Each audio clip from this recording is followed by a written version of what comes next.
Bonjour, Francis Winandi pour Francis Bass Vision. Avant de parler du rythme musical, il me faut vous parler du rythme en général. Le rythme est une répétition de bruits ou d'événements qui reviennent à intervalles réguliers. Ils peuvent être de nature organique, le cœur qui bat, de nature universelle au sens étymologique du terme, les saisons, le jour, la nuit, la révolution des planètes, mais aussi de manière non naturelle, le bruit plus ou moins régulier d'un train en marche, de nos pas lorsque nous marchons, bref, le rythme est partout dans l'univers. En musique, le problème du rythme s'est posé très tôt aux musiciens. Ils ont eu besoin d'un langage commun, afin de jouer ensemble et d'aller tous dans le même but, dans la même direction que le morceau qu'ils interprétaient, pour ne pas tomber dans une cacophonie qui n'est profitable ni aux musiciens ni à la musique. On a donc appris à mesurer le rythme, on appelle cela la mesure. À l'heure actuelle, la plupart de la musique que nous écoutons est en 4 temps. Pour expliquer cela, nous allons partir d'une fraction avec son numérateur et son dénominateur, 4 sur 4. Les lignes verticales sont les lignes de séparation des mesures appelées barres de mesure. Le dénominateur, 4, est le symbole ou le nombre représentant l'unité que le musicien ou le compositeur a pris pour référence dans sa composition. Dit comme cela, ça n'a aucun sens. Il faut encore savoir à quoi ce 4 correspond. 4 est le chiffre choisi pour représenter la noire, 8 la croche, 16 la double croche, et ainsi de suite. Le numérateur, lui, est le nombre d'unités par mesure. Donc, dans une mesure en 4-4, il y aura 4 battements par mesure. 1, 2, 3, 4, 1, 2, 3, 4. Autre exemple, dans une mesure en 3-4, il y aura donc 3 noirs par mesure, et dans une mesure en 6-8, il y aura 6 croches par mesure, etc., etc. Revenons à notre mesure en 4 temps.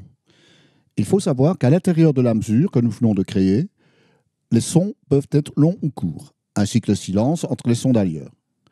Le tempo peut être rapide ou lent, tout est possible. Nous allons donc étudier de plus près tous ces paramètres. Les battements, BPM, bits par minute. Exemple 1, 60 BPM voudra donc dire 1 battement par seconde, soit 60 battements par minute. 120 BPM égale 2 battements par seconde, égale 120 battements par minute. La ronde.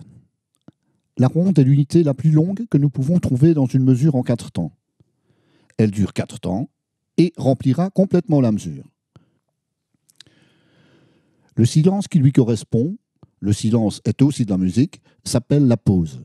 Il ressemble à un chapeau de Zorro placé à l'envers sur la 3e ligne de la portée musicale. Avant de passer aux exercices pratiques, nous allons étudier cette valeur de note à 3 tempi différents. Sans encore vous parler du métronome, je vais vous donner 3 outils afin de bien comprendre la ronde et le tempo. Ces outils serviront d'ailleurs pour toutes les valeurs de notes que nous étudierons. Le premier outil sera de battre chaque temps avec le pied. Peu importe lequel, il faut être à l'aise, c'est tout. Je précise tout de suite que battre du pied, c'est pas faire de la musique. Quoique, dans la musique flamenco, il prend une dimension musicale, ainsi d'ailleurs que le claquement de doigts, les claquettes, etc., etc. Dans la musique classique, on ne bat pas le pied on ne bat pas le tempo avec le pied. Imaginez 90 musiciens qui jouent des instruments acoustiques et tapent le pied par terre, on entendrait plus le bruit du pied sur scène que la musique produite par les instruments. Par contre, il permet au prof de voir si l'élève comprend bien ce qu'il fait.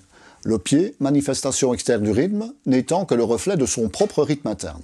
C'est important car depuis que je donne cours, j'ai constaté que de nombreux élèves se contentent de refaire de mémoire auditive ce que le prof leur demande de jouer, sans tenir compte des outils qui lui permettent à l'élève de vérifier s'il a vraiment compris, intellectuellement parlant, le rythme demandé. Vous me direz, pas de souci puisqu'il fait bien ce qu'on lui demande. D'expérience, je sais que tôt ou tard, l'élève sera devant une difficulté rythmique qu'il ne saura pas résoudre uniquement avec sa musicalité, et de là, retour à la première leçon, et il faut reprendre tout. Catastrophe donc. Le premier outil donc, battre tous les temps avec le pied.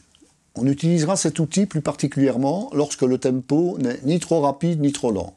Exemple, mesure en 4 temps.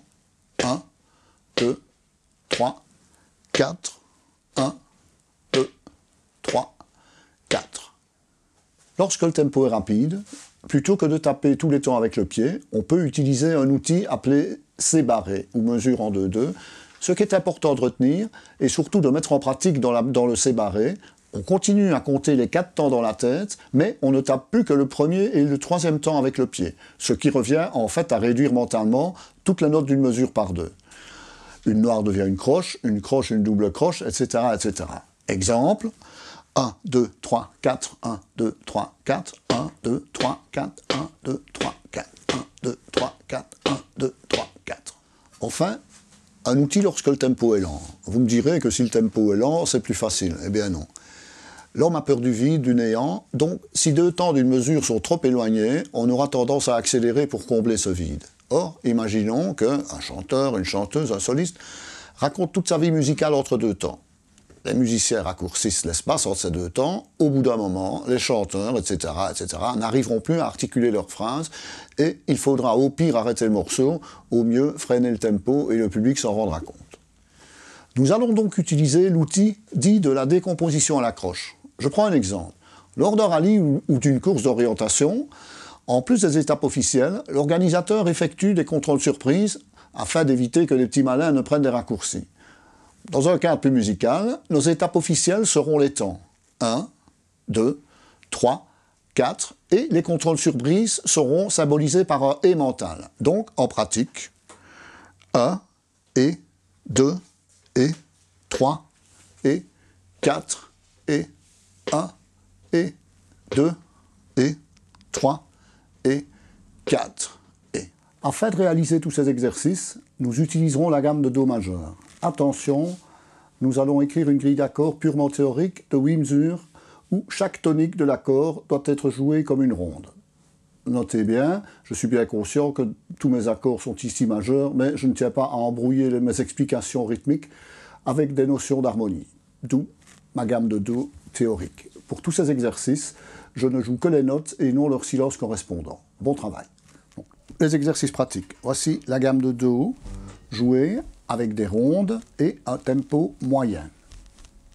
1, 2, 3, 4. 1, 2, 3, 4. 1, 2, 3, 4. 1, 2, 3, 4. 1, 2, 3, 4. 1, 2, 3, 4. 1, 2, 3, 4. 1, 2, 3, 4. 1, 2, 3, 4. 1, 2, 3, 4. 1, 2, 3, 4. 1, 2, 3, 4. 1, 2, 3, 4. 1, 2, 3, 4. 1, 2, 3, 4. 1, 2, 3, 4. 1, 2, 3, 4.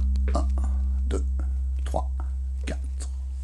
Cette fois-ci, nous allons travailler avec le tempo rapide, c'est-à-dire que nous allons taper le premier et le troisième temps avec le pied. Première chose, pensez dans la tête sa mesure en 4. 1, 2, 3, 4. 1, 2, 3, 4. 1, 2, 3, 4. Une fois que ces deux éléments sont bien alignés dans le cerveau, on peut jouer la gamme. 1, 2, 3, 4. 1, 2, 3, 4. 1, 2, 3, 4. 1, 2, 3, 4. 1, 2, 3, 4. 1, 2, 3, 4. 1, 2, 3, 4. 1, 2, 3, 4. 1, 2, 3, 4. 1, 2, 3, 4.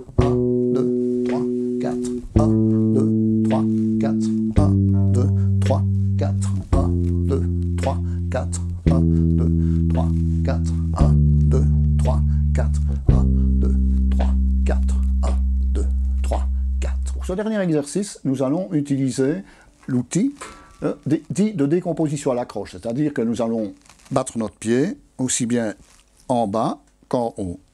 Le bas, ce sont les chiffres 1 et 2 et 3 et 4 et 1 et 2 et 3 et 4 et 1 et 2 et 3 et 4 et 1 et 2 et 3 et 4 et 1 et...